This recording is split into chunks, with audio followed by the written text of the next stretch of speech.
કેશોદના સોંદરડા જીઆઈડીસીમાં highway પર પૂરપાટ દોડતી car લોખંડની દુકાનના શટર સાથે ધડાકાભેર અથડાઈ હતી। કેશોદથી સોંદરડા તરફ જતી કાર અથડાવાથી કાર ચાલકને કારનો દરવાજો તોડી બહાર કાઢવામાં આવ્યો હતો। બાદ ઈજાગ્રસ્ત કાર ચાલકને હોસ્પિટલે ખસેડાયો હતો। કાર અથડાવાથી દુકાનનું શટર અને દિવાલને મોટા પાયે નુકસાન થવા પામ્યું હતું। અકસ્માત બાદ ઊભી રહેલી કારના સ્પીડોમીટર તરફ નજર કરતા સ્પીડોમીટર 140ની સ્પીડે અટકેલી હાલતમાં જોવા મળ્યું હતું। અકસ્માતની આ ઘટના સીસીટીવી ફૂટેજમાં કેદ થઈ હતી। સીસીટીવી ફૂટેજ જોતા જો અકસ્માત સમયે ઘટના સ્થળે લોકોની અવરજવર હોત તો કેટલી મોટી જાનહાનિ થાત તેવા વિડીયોમાં રૂવાટા ઊભા કરે તેવા દ્રશ્યો જોવા મળ્યા હતા।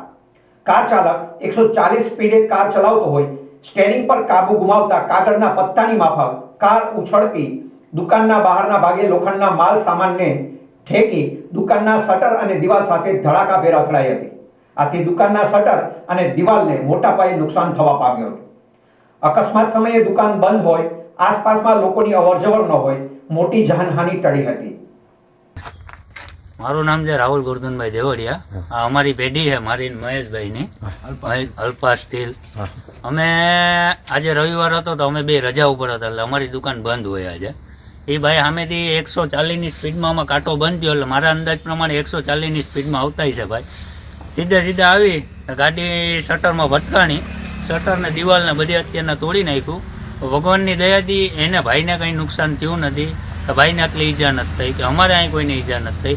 બાકી અમારે પણ અહીં બાપા પગી તરીકે અમે રાખ્યા હે તો બાપા પણ અહીંયા જ હુતા હોય ને અમે અહીંયા જ બેઠા હોય। આજે રવિવારનો સમય હતો એટલે અમે કોઈ હતા નહીં એટલે કોઈને નુકસાન થયું નથી, એક ખાલી દુકાનને નુકસાન પહોંચ્યું।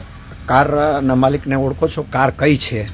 નહીં, કારના માલિકને નથી ઓળખતા પણ કાર બલેનો છે ને GJ3 એટલે રાજકોટની કાર દેખાય છે 6440 GJ3 LR 6440। અત્યારે ડ્રાઈવર ક્યાં છે અથવા તો એનો માલિક ક્યાં છે તમને કઈ ખબર? ડ્રાઈવર હોસ્પિટલ છે, અમે ત્યાં જ જઈએ અત્યારે।